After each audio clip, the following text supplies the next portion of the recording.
Hey guys, welcome to the channel. People have been asking me to make more videos while I've been doing the downsizing, so I'm going to make this video just so everyone can be happy, and also I feel like I should be making more videos. But as I've been taking this kind of hiatus in terms of downsizing, it seems like everyone on YouTube has been saying the movie industry is dying. You know, cinemas. And I know I've made this video before. I know I've talked about the cinema industry and why it's failing. You know, popcorn prices being insane, and to go to the cinemas to see one movie on your own is a price of admission is pretty high compared to if you took a family. You know, you could spend that on Netflix and save a lot more. But I just want to talk about the quality of movies, because that's something that often gets ignored in these debates. The reason people don't go to cinemas anymore is because it's all Hollywood slop at the moment. And I know people say, it's just go woke, go broke. Well, I don't believe that, because, I mean, Barbie broke $1 billion. I'm just saying, like, I don't believe that has anything to do with it. Now, it might be a part of it, trying to force character diversity. Like, I get, like, you know, Pedro Pascal playing Reed Richards. People know what Reed Richards looks like. There's a very comic accurate version of Reed Richards where I'd believe the 2004 version reflects that pretty well. But changing that could be seen as forced diversity. And that could, in part, play a part in why people might not go and see Fantastic Four. It's like, oh, it's going to be around Sue Storm too? Oh, I don't want to see that. But forced diversity, or like changing characters' backgrounds, sometimes works, because Samuel L. Jackson in the Marvel Cinematic Universe, playing, oh, what character did he play? I'm having this brain thing today, because I haven't watched him in that long. Nick Fury. I should have remembered Nick Fury. I believe that worked, because before that we had David Hasselhoff playing, you know, Nick Fury, and I don't know, you can think what you will about that, but I don't know. But I think Samuel L. Jackson was a good place to play that. That being said, Professor X being played by Denzel Washington, that's what I've heard the past couple of weeks. Like, oh, they're going to get maybe Denzel to play Professor X. No. Like, look, there was a part of me that was like, oh, Giancarlo Esposito might be a good Professor X, but also it doesn't fit with that character's background. It's like when we talk about James Bond. Everyone's been saying Amazon's going to make a terrible James Bond movie. Amazon this, Amazon that, Amazon, Amazon, Amazon. Well, as long as they stick to the core fundamentals, I reckon everyone's been saying, and this is echoed through all of YouTube, all the critics saying, put Bond back in its elements. Make a 60s period movie, start from there, boom, there you go. And cast Henry Cavill, because everyone online has been fan casting Henry Cavill, and I know Bond's going to do whatever Bond does. It's either that or do an older Bond with Pierce Brosnan. But we don't want to see Bond in a psychiatrist's office talking about his feelings like they did with Joel in The Last of Us. Sorry, that was kind of out of line. What do we think of this Last of Us series too? I mean, that's been getting a lot of hate, and some rightly so. Like, they've been changing big plot points from the games. But I still don't know why they killed off Joel. Anyways, you know, spoiler alert, if you haven't played the game, it's been out for 5 years, so that's a pretty big thing from the games. I'm not going to sugarcoat that. Play the games. You know, but the quality of Hollywood at the moment is just Hollywood slop. We're getting Hollywood slop, and then we have to hear Jon Voight say to Donald Trump, oh, it's all because of the foreign films coming in. Well, if the foreign films weren't coming in, you'd be stuck with Hollywood slop, which I believe is going to happen at the end of the day.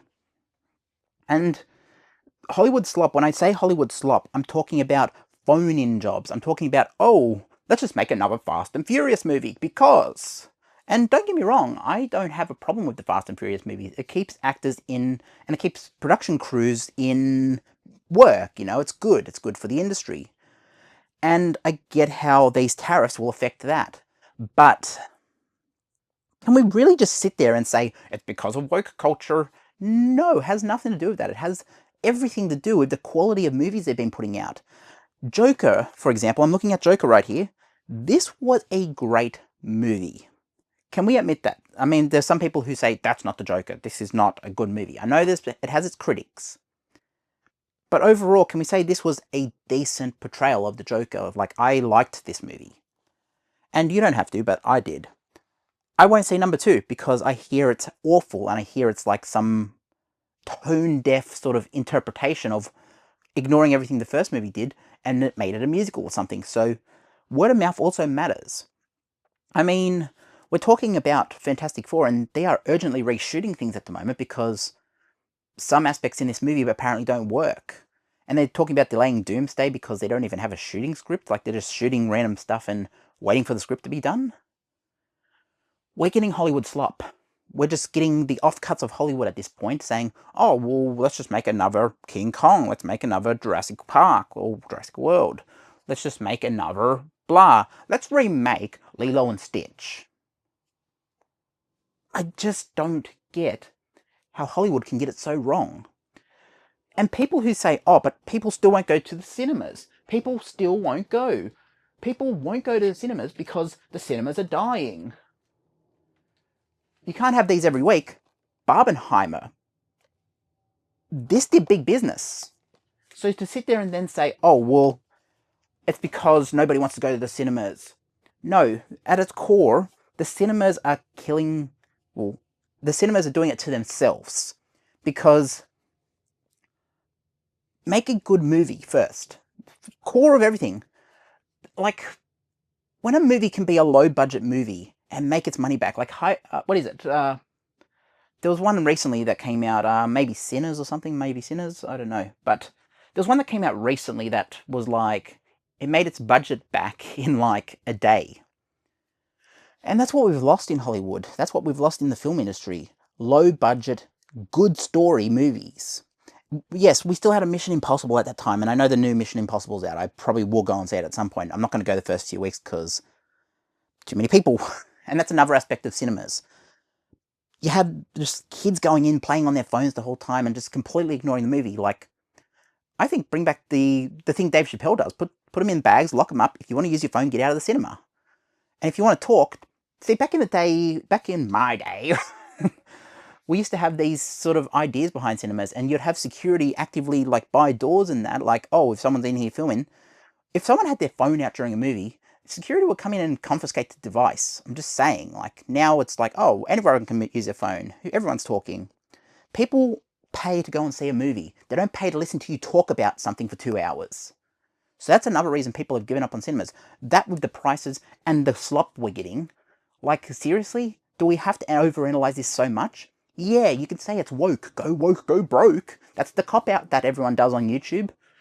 It's not, it has nothing to do with woke. Yes, there might be an aspect of, oh, we don't want this character getting changed. But most times, politics in movies have always been there.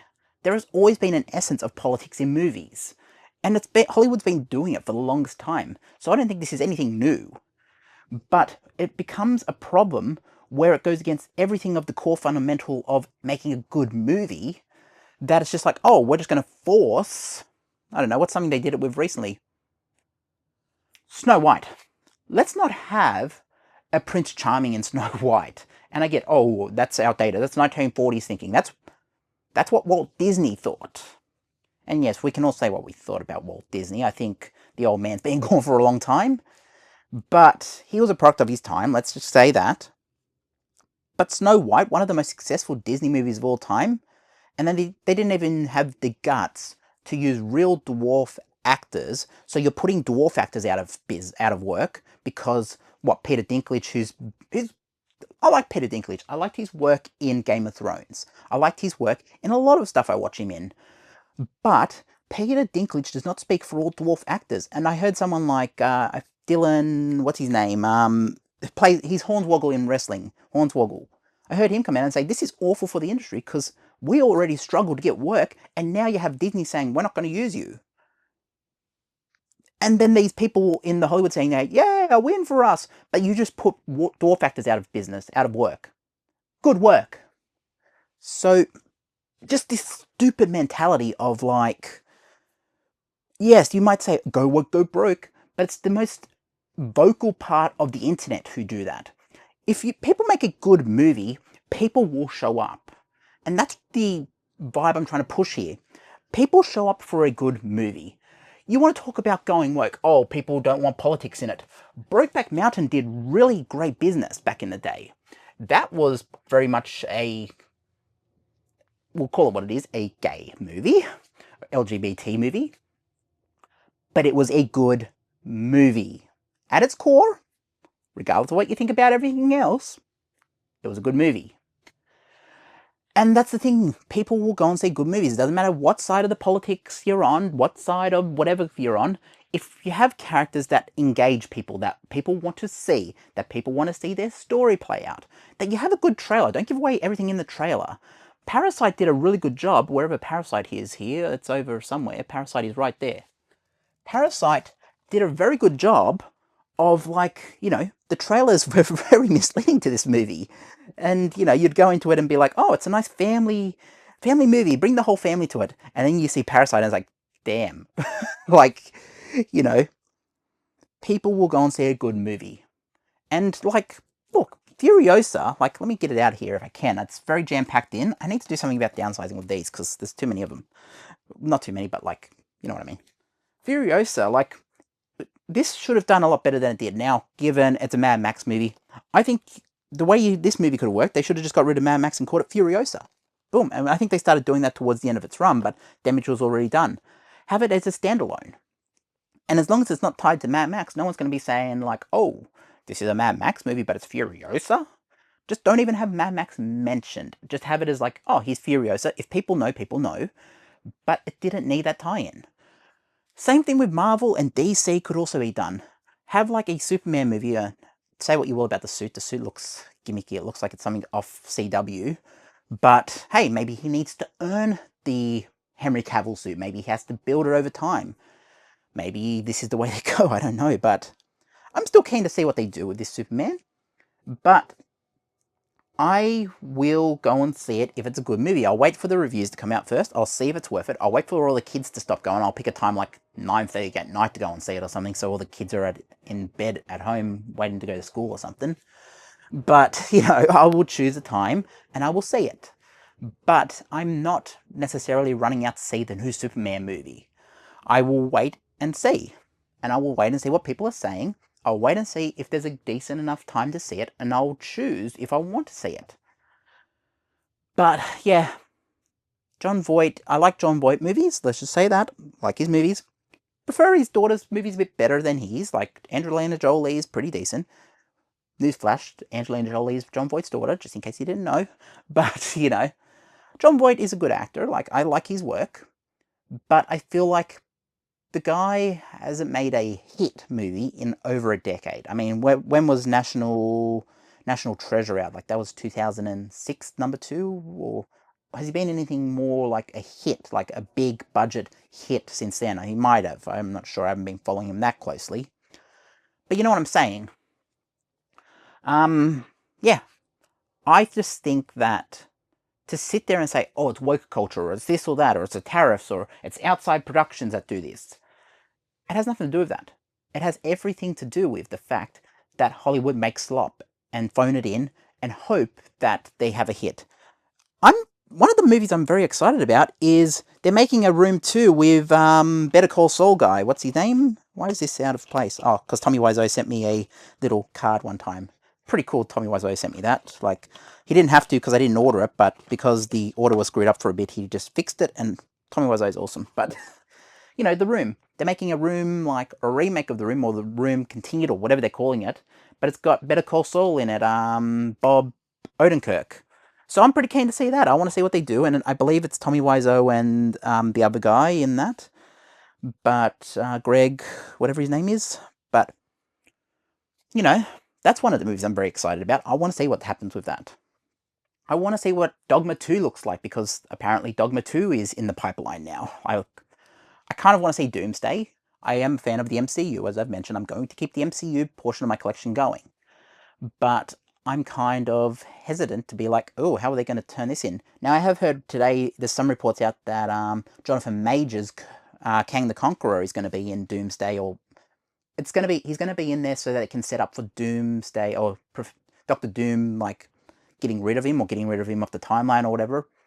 And this is what needs to happen. Like, yeah, if someone is found guilty of a crime or whatever the circumstances were with Jonathan Majors, can we at least have a, like, let them finish the movie out, just wrap it up nice and tight, and then say, okay, look, we can't work with you potentially going forward, but look, we'll pay out what we have agreed on, like in terms of the next movie or two. We will make sure that you won't be the featured star, but we will be honouring part of the contract. We want closure to that character. We believe you're the best one to bring closure to that character. Just make it happen. And I think that'll make a lot of people happy. Now, you could say Loki was a good closure to that character, Loki Season 2, but I still believe we need to have that true closure on screen. And yes, it could be just something like Doctor Doom killing Kang across all the timelines. That could be something very simple. But to see Jonathan Majors and then see the reaction to that is interesting. I think I'm keen to see how that plays out. But that has nothing to do with my feelings about Jonathan Majors. I'm sure I don't know all these circumstances. I don't know what happened. I haven't been following the court case at all. But I know that he was accused of some stuff, and I know that it's been to court. I believe he was found guilty on certain aspects. So, yes, as a Disney corporate level, I believe, yes, they need to distance themselves from that person. But then you see where they're kind of backtracking now to try to get Johnny Depp back for Pirates, and they've basically dug themselves a hole because nobody wants to see a Pirates movie without Jack Sparrow. And now they have to go and get Jack Sparrow, but they've done so much damage to Jack Sparrow that he doesn't want to return. Just offer him 400 million and 2 million alpacas. You know? But, yeah, it's just because they're getting cancelled online doesn't mean you have to cancel them as a corporate entity. Wait for the court case to go to court, wait for innocent and guilty to be handed down, and then make the call as a corporate industry. Now, obviously, there are works, but delay projects. You can delay projects. That's what happens all the time. But I feel like I've ranted long enough. I just wanted to do this rant because I know people have said I haven't been making videos, and yeah, here you go. May 1. And I did it the old style too. I'm standing up. I'm not sitting down in front of the cases. It's down there. I can sit down if I want. But yeah, just wanted to make one. Did it the old way. I don't know what's meant to be here, but I don't know. I've been moving stuff around. I don't know. I don't know a lot. But yeah, thanks for watching, guys, and I guess I'll catch you in the next one. Peace.